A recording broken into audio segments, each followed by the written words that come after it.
Depends, right? So, but the more time I usually take to think about it, the more a guaranteed 100% honest and sincere and that I'm going to be with my apology. You know, I'll give you a good example. Me and my cousin, we will fight. I mean, there is no other woman in my life. I mean, I fight bad with my daughter. That's normal. We butt heads a lot, but we love each other. So, same with me and my cousin. We will seriously downgrade ourselves and just demoralize ourselves and say shit towards something. We'll even dig up the past with each other when we're fighting.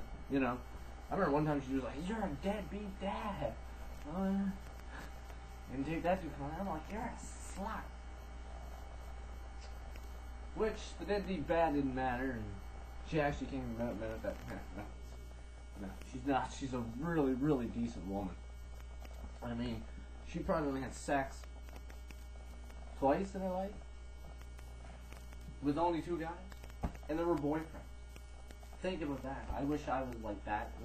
I really went down the wrong road. And actually, times I do regret it. Well, just don't want my daughter to go down that road. Okay, I'm going to sleep with someone. Make sure you love them. Okay? And don't pass this, like, the word and the whole episodes I did on love or pass around. Oh, I love you. Well, you know, you like me. You don't love me. Totally different. You know what love is? Apparently not, because you're just chopping around.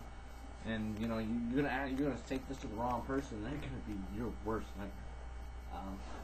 Lots of scenes have happened lots of times in reality as much as in history.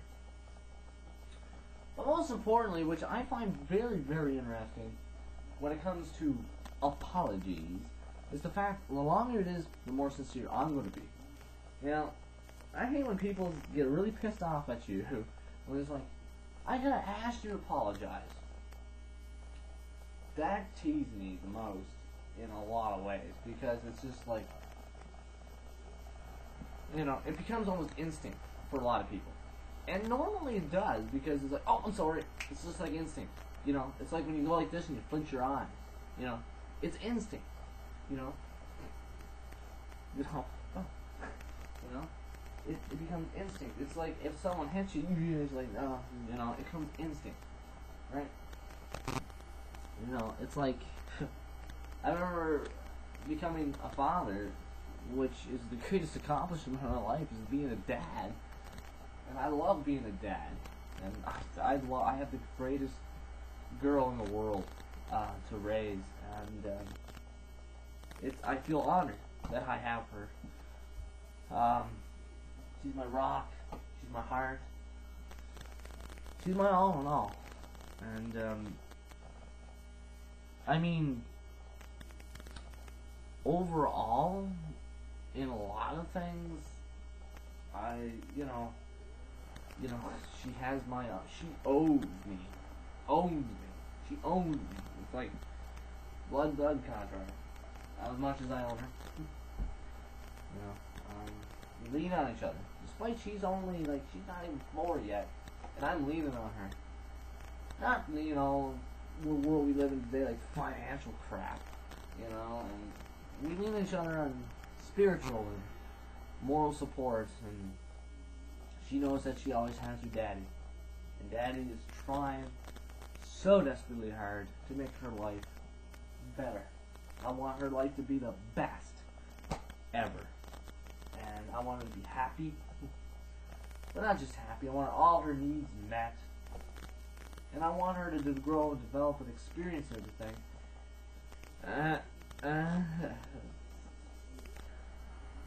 Let me rephrase that. Like, you know, sports and all the wonderful stuff of the world of knowledge. Wait, you know what I mean, okay? And I want my daughter to be proud of me, you know? All I ever wanted, you know, I mean, in the sense of all I ever wanted for a long time was basically just, you know, and I can't apologize over the facts, you know? Yeah, I can apologize and say I screwed up as a father at times, and it's a learning process. You know, I'm not like naturally a father. But when it comes to like that instinct, I remember growing, like raising her, and I knew when she was up. I could be dead sound asleep.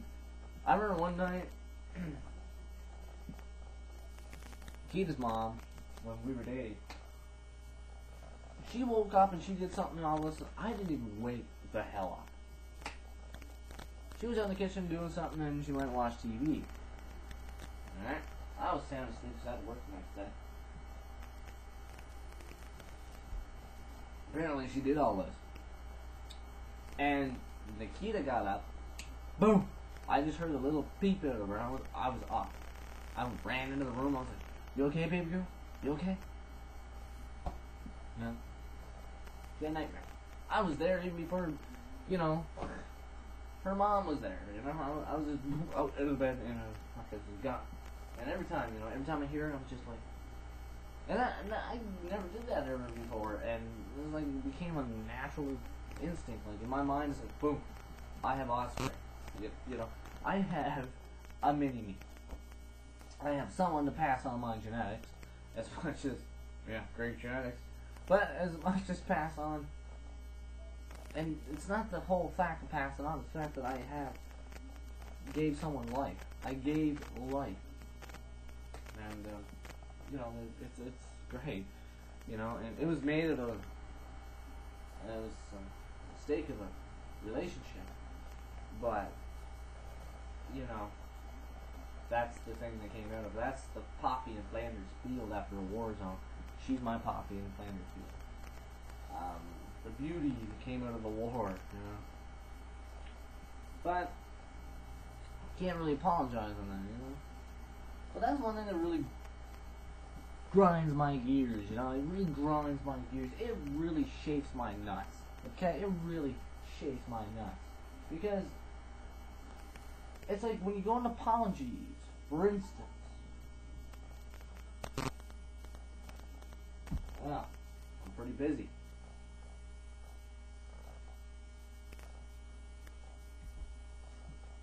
And one thing you're going to hear apologies a lot is when I've never realized this until my grandmother's funeral, which was like ripping a part of my heart out and throwing it 6 feet under. You know, and everybody come up to me, it's like, I even do this now, I even do this, like, what else is there to say? It's like, I'm sorry to hear that. And it's like, I'm sorry about your grandmother dying. There's really no phrase, you know, I can sympathize, you know, I can relate. You know, there's really, I can't really think of anything that actually, that would comfort the other individual. But the one thing that really fascinates me the most is the fact it hurt a lot. I'm sorry about that. I'm sorry about that. I said, what are you sorry for? I'm like, hello, you didn't kill her. You know, you didn't murder her. What are you saying sorry for? You know, you didn't push along her death. You know, she died naturally, you know, of natural causes. And natural diseases, she died of this, and I'm like, what the hell? You know, what the hell? And the other thing, and here's the other thing that I got a bone to pick with when it comes to funerals, is the fact of this idea. For instance, you probably know this. You probably know, even me, a lot of people know everything there possibly is, every bad thing I did in someone else's life. Like, oh, he didn't follow through on this. He didn't do this. He didn't do that. Like, tell me something I don't know. Tell me something better than that. You know, it's good to tell those things because it makes you, or in the case of me, or you, or whoever, a better person. You can work on your flaws. And I love when people say bad things to me because I like to say, okay, I don't have to, I can't, okay, that's not good, right? Okay, the majority of people, I rack up a poll, and the majority of people say that this is not good for me to do. Done. Alright, okay, that must be one of my flaws I'll have to work on. There's a lot of flaws I accomplished over the years. And there's still more to contend with. But, overall, when it comes down to it, is funerals. It really bugged me when it comes to even apologies and sympathy. All right, because it's like, okay, you go to a funeral. What do you hear about the deceased person? You will hear every possible accomplishment. That person is praised beyond recognition for all the good. They're dead. Why in the world could you tell them when they were alive? Why is it always like that?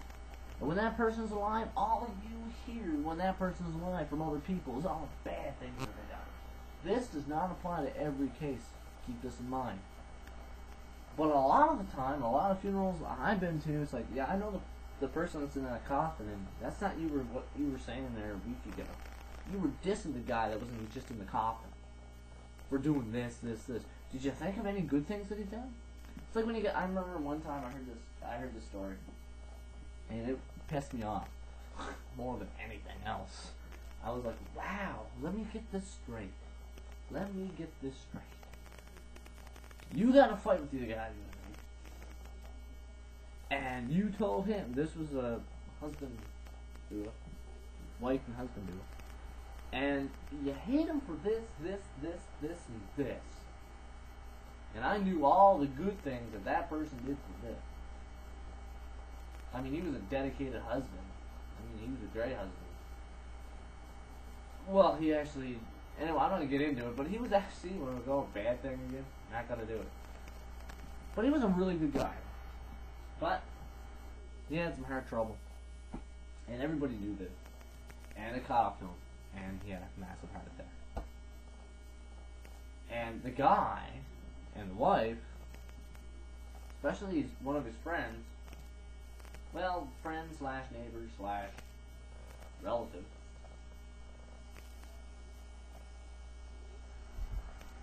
was at a party dissing him up, straight up and down, every bad thing that he ever did to him.